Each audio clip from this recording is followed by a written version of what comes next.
Thank you. Good afternoon, everyone, and thank you, Adam, for the introduction. I'm pleased to join you at the ABLE Conference as co-founder and funder of the TD Financial Literacy Grant Fund. Along with Prosper Canada, TD established this fund in 2009 with an $11.1 million investment.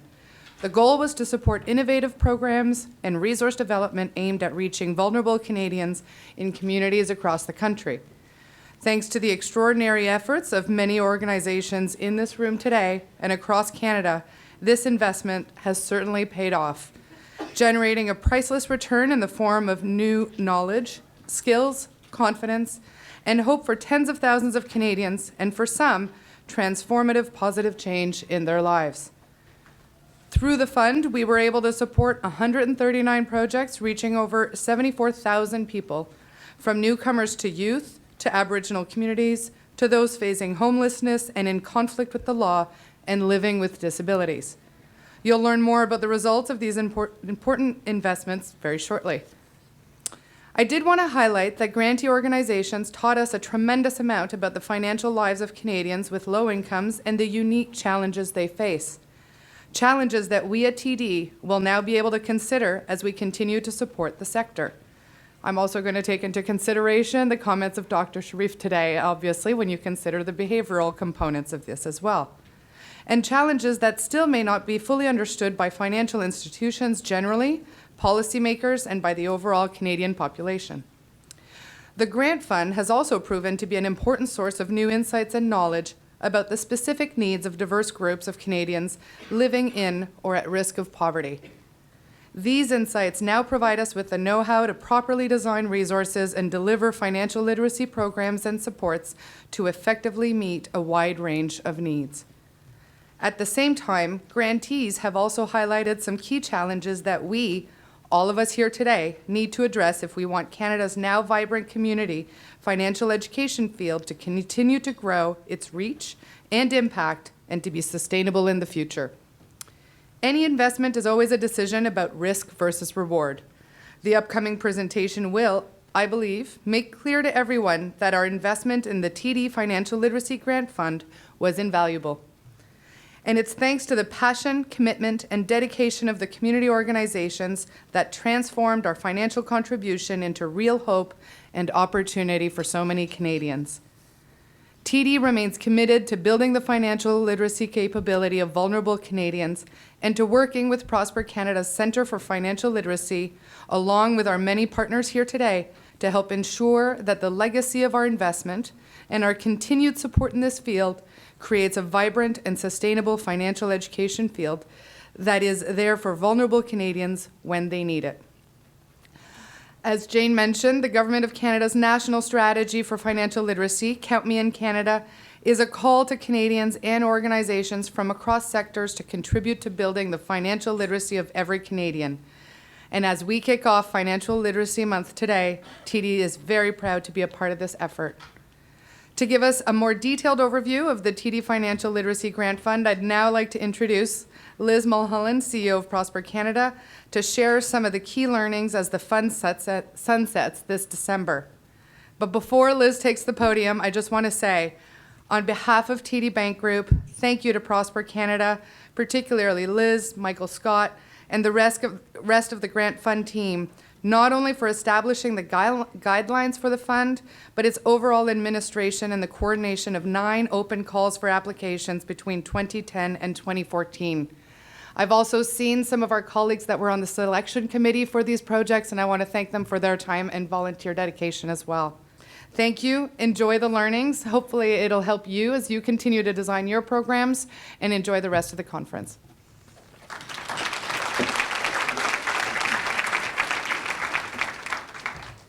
My goal really today is just share the few highlights from what we learned from the TD Financial Literacy Grant Fund in our experience of 5 years administering the fund, talking to many organizations who are delivering the projects, and actually doing a fairly intensive review of all of the information supplied by all the grantees on their projects, 139 of them. So, great. So Val has covered most of this already, so we'll be able to move quickly through it. But one key fact that I want to point out is we received over $71 million in requests for funding, which says to me that there is a huge demand out in communities from frontline organizations who see a need to support their clients, their program participants in many different types of services with their financial literacy needs. We were able only to meet almost $10.4 million of that demand. It was a phenomenal investment by TD, but it really speaks to the need, particularly since our fund is sunsetting, for finding new sources of revenue and to make programs in the community sustainable. So as Val pointed out, we were able to reach over 75,000 Canadians directly with financial literacy education and also with training. So a lot of people were trained as community financial education facilitators through the work of the fund. And the projects were spread across Canada. Really, we were demand-driven. Demand did vary across the country. It was quite a bit higher than expected in Ontario and a bit lower than we had hoped in Quebec. But we tried as much as possible to make sure that all parts of the country were able to benefit from the fund. It was very interesting seeing who actually got served through the fund. So I kind of look at the grant fund as a way to get a snapshot in time of the community financial literacy field in Canada. So, and what this told us was about 39% of the grantees were targeting low-income people generally with their programs. But most of the other organizations were actually targeting more specific subpopulations. So most frequently that involved youth, 38% of projects, women, quarter of the projects, newcomers, 22% of the projects, Aboriginal peoples, 15%, et cetera. But what we saw was a huge diversity of types of organizations delivering all types of different programs to very different groups of people, but all of whom saw a need to incorporate financial education in one form or another into the work that they were doing. I should say that most of the projects were in urban areas. However, 25 of the projects were in rural and remote communities as well. So again, that was kind of in response to the demand that we got.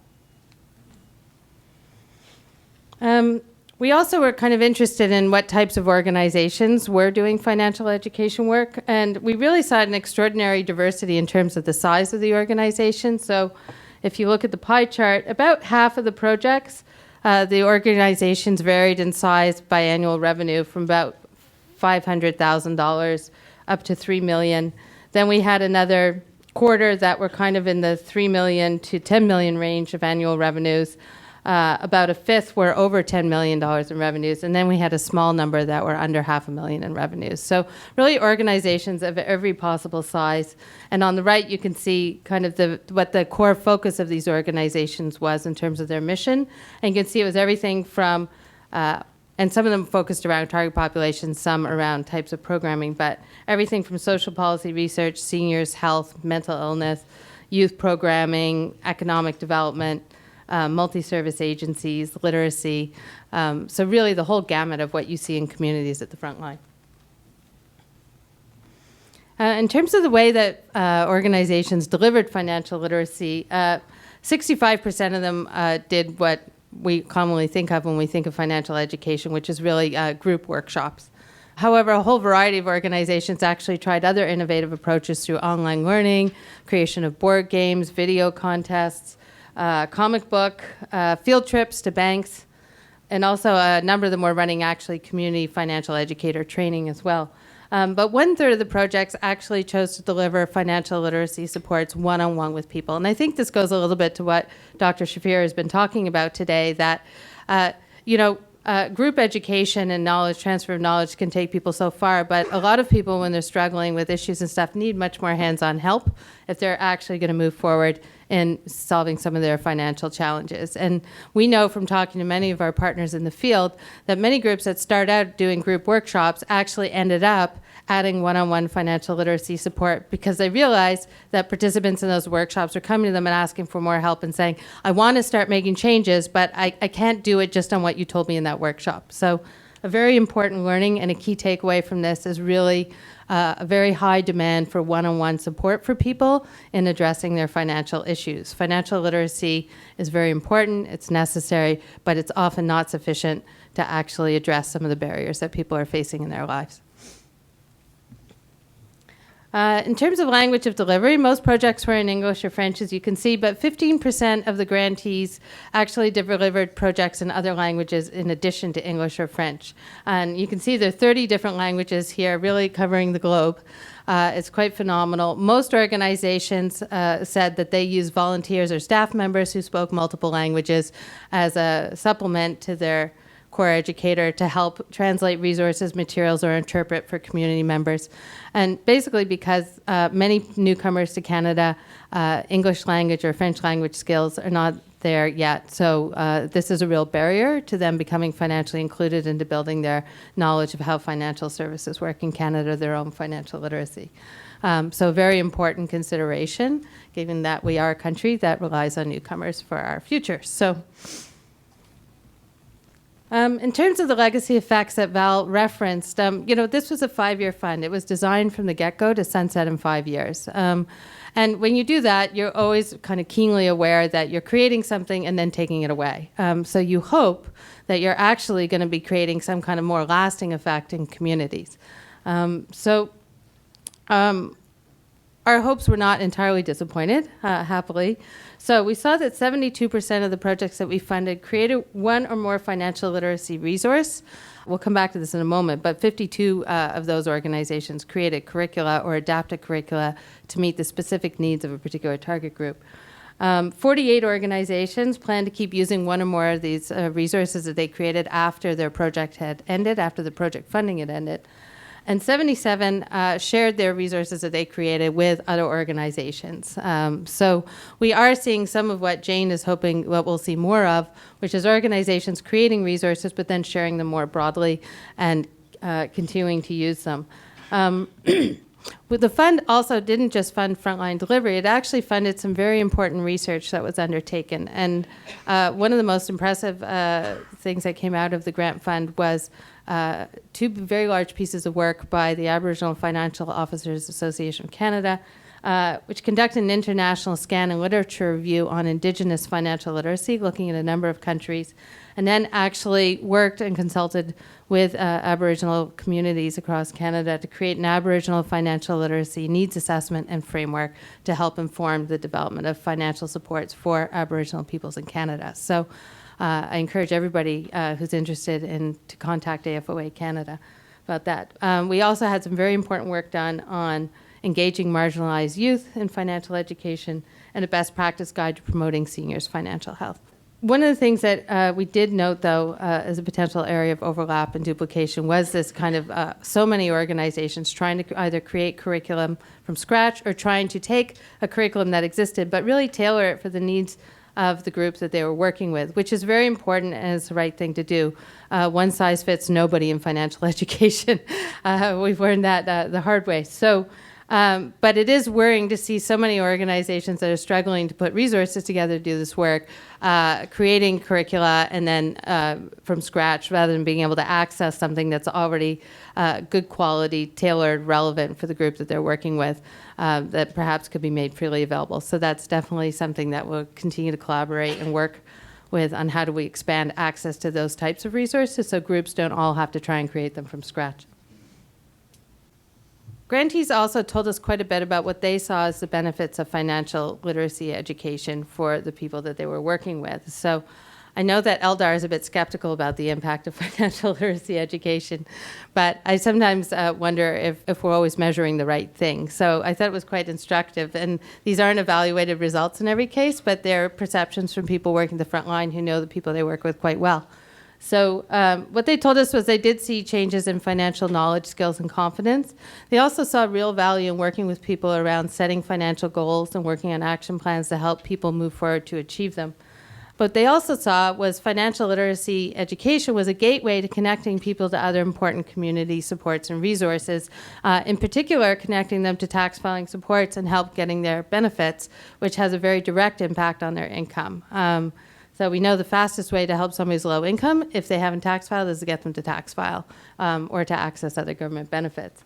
It also was a way to connect people through referrals to other community supports that fostered social and economic inclusion more broadly, and a lot of that happens through financial literacy programs.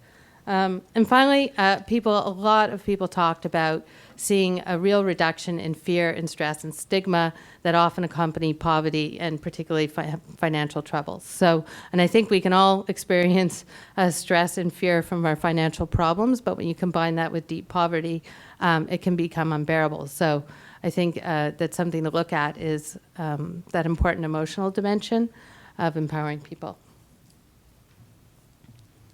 So Val also referenced that we gleaned a lot of insights from frontline delivery organizations on both the specific financial literacy needs of different groups of people in Canada who are low income, and also on insights into things that you need to think about or be aware of around designing effective programs and delivering them effectively for different groups. So we haven't been able to condense all that in this little short presentation today, but our report is available on our website. So we encourage anybody who is delivering programs to take a look. It includes specific information around financial literacy for Aboriginal peoples, for newcomers, and we will be mining the data that we have and producing more information around other groups such as criminalized individuals, women, youth, et cetera. So lots of great insights coming out of that. Finally, we asked organizations to tell us what were the most fundamental challenges that they confronted when they were delivering their financial literacy programs.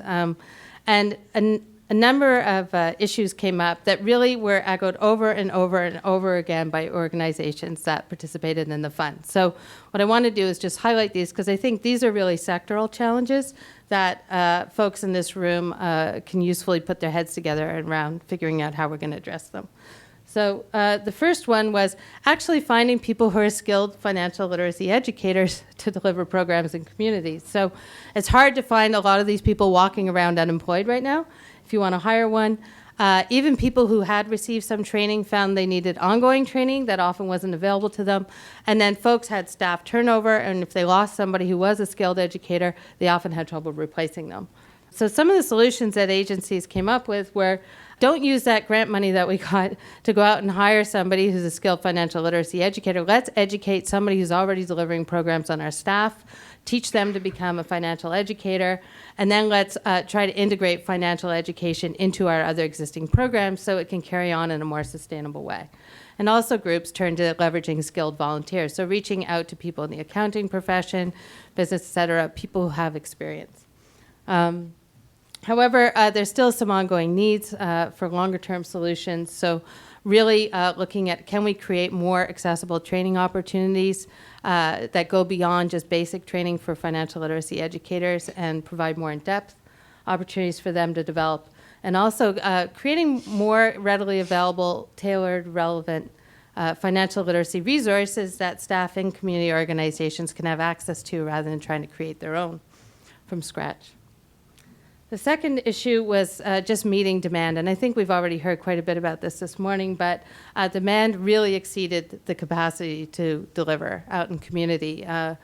Programs were heavily oversubscribed in many cases, so agencies used eligibility criteria, waiting lists, referrals to other organizations where they were available, online learning and video conferencing, and then tried to seek more partnerships and funding to try and expand their capacity. But really what people told us is we need more upstream solutions. So can we start to build financial education into other support systems, into the education system, and really make it a core component of just social services generally so that it's not all falling on a small group of organizations who are finding it hard to find the resources to deliver. Just make this a core component of most of the frontline services that are out there. Evaluation. So this is a perennial challenge for our entire sector, not just around financial literacy, so I don't think that's a surprise to anybody. Many nonprofits lack the resources to do in-depth evaluation, and in some cases also the technical expertise.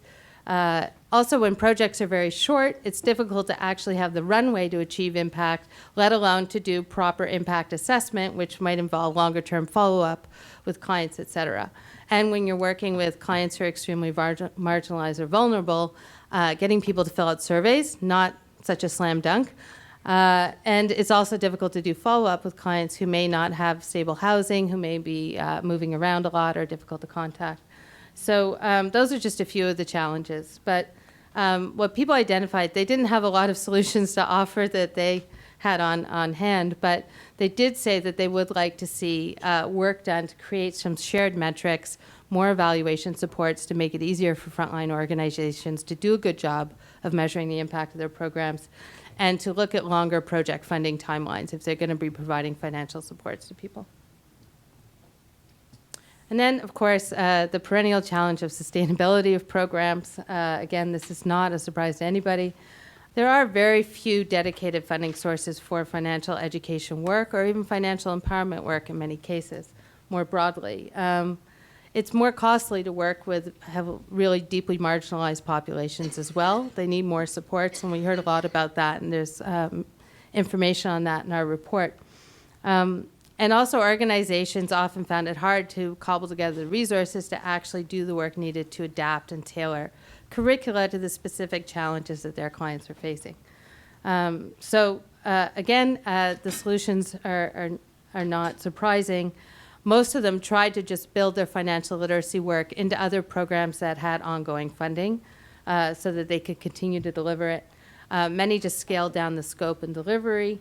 Many used trained volunteers, and some also took to really working with across other organizations to share resources and tools, et cetera.